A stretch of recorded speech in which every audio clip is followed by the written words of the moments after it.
ماہر لسانیات اس شخص کو کہا جاتا ہے جو کہ بہت سی زبانوں کو جاننے میں ماہر ہو۔ ایک دن ایک ماہر لسانیات اکبر بادشاہ کے محل کے گیٹ پر آیا اور اس نے محافظوں سے اردو میں بات کرنی شروع کی۔ بعض دوسرے محافظ بھی تھے جن کا تعلق یوپی اور بہار کے علاقوں سے تھا۔ اس نے ان سے ہندی میں بات کی اور بعض سے اس نے تامل اور تیلگو میں بات کی، اور اس نے کہا کہ شہنشاہ سے ملاقات کرنا چاہتا ہے۔ محافظوں کے سربراہ نے دربار میں اعلیٰ محافظ سے بات کی اور اس کو شہنشاہ سے ملاقات کرنے کی اجازت دے دی۔ دربار میں داخل ہوتے ہی وہ آدمی شہنشاہ کے سامنے جھکا۔ شہنشاہ نے دوسرے ممالک کے شاہی مہمانوں سے باتیں ختم کرنے کے بعد اس آدمی سے پوچھا کہ تم کافی دور سے سفر کر کے آ رہے ہو، مجھے بتاؤ تم مجھ سے کیوں ملاقات کرنا چاہتے ہو؟ اس آدمی نے جواب دیا، عالی جا، میں تو صرف سیاح ہوں، میں آپ سے کوئی ناجائز سہولت نہیں چاہتا ہوں، نہ میں زر کا طلبگار ہوں، میں صرف آپ کے دربار کو دیکھنے کا خواہش مند تھا۔ آپ کے درباریوں کو ہندوستان میں بہترین صلاحیت کے لوگ کہا جاتا ہے۔ کیا آپ کے دربار میں کوئی ایسا شخص ہے جو یہ بتا سکے کہ میری مادری زبان کون سی ہے؟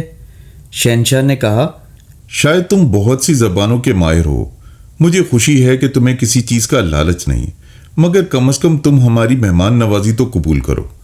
ہمارے مہمان خانے میں آرام کرو، کھاؤ پیو اور تازہ ہو جاؤ۔ اس مسئلے پر کل بحث کریں گے۔ میں تمہاری طرح بہت سی زبانیں جانتا ہوں جن پر تم نے عبور حاصل کر رکھا ہے۔ اچانک ایک درباری نے اس سے پنجابی میں باتیں کرنی شروع کر دیں تو وہ آدمی مسکرا دیا اور اس نے پنجابی میں جواب دینے شروع کیے۔ پنجاب کے درباری نے کہا، عالی جا، یہ پنجابی ہے، لیکن اس شخص نے کہا، نہیں، میری مادری زبان پنجابی نہیں ہے۔ سپاہیوں نے اس سے گجراتی میں بات کی اور بولے، بادشاہ سلامت، یہ تو گجراتی ہے، مگر اس آدمی نے کہا، میں گجراتی بھی نہیں ہوں۔ ان محافظوں سے جس سے اس نے گیٹ پر بات کی تھی، اس نے کہا وہ یوپی سے تعلق رکھتا ہے، مگر آدمی نے انکار کر دیا کہ اس کا تعلق یوپی سے نہیں ہے۔ محل کے دوسرے ملازمین جنہوں نے پہلے اس سے اردو میں بات کی، انہوں نے کہا، اس کی مادری زبان اردو ہے، اس کا تعلق یا دہلی سے ہے یا علی گڑھ سے۔ پھر اس سے ایک آدمی نے آسامی زبان میں بات کی۔ مجھے یقین ہے کہ وہ آسامی ہے، مگر اس آدمی نے کہا، میں یہ افشا نہیں کرنا چاہتا کہ میری مادری زبان کون سی ہے۔ اگر اسی طرح تم مجھ سے دریافت کرتے رہو گے تو آخر کار تم یہ جان لو گے کہ میری مادری زبان کون سی ہے۔ میں نے تم سے غلط بیانی بھی اس معاملے میں کی ہے۔ تمام زبانوں کا جاننا کوئی مذاق نہیں ہے۔ میں اب بھی کہوں گا کہ نہیں، تم مجھ سے بات کر سکتے ہو مراٹھی زبان میں، گجراتی میں، بنگالی میں، تیلگو میں، ملیالم میں، کناڈا میں، کوکنی میں، سندھی یا اس کے علاوہ کسی بھی زبان میں جو ہمارے ملک کے مختلف خطوں میں بولی جاتی ہے۔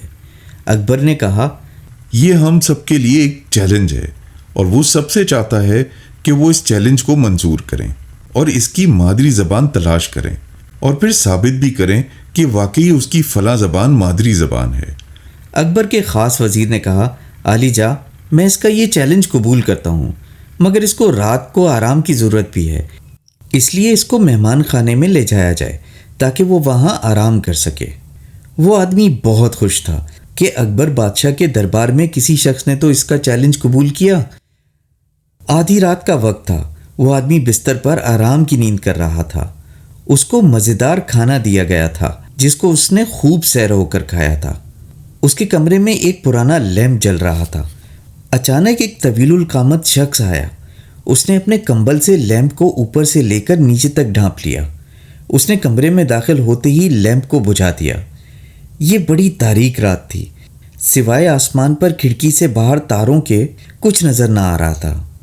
پنجوں کے بل کمرے میں داخل ہونے والے اس پراسرار شخص نے اپنی جیب سے ماچس کی تیلی نکالی اور اس سوئے ہوئے آدمی کے نتنوں کی طرف نرمی سے داخل کی۔ آچوں! اچانک وہ خوابدیدہ آدمی بلند آواز سے چینکتے ہوئے اٹھ بیٹھا اور اس نے دیکھا ایک لمبا کمبل والا اس کے سامنے کھڑا تھا۔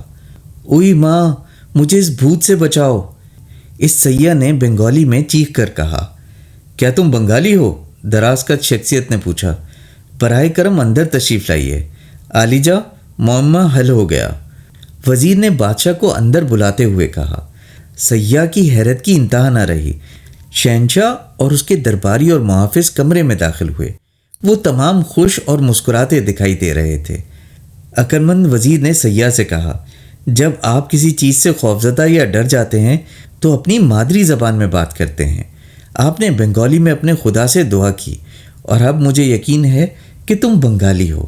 اس آدمی نے بادشاہ اور اس کے دربار کی تعریف کی اور اپنی شکست مان لی۔ وہ وزیر کوئی اور نہیں، بیربل تھا۔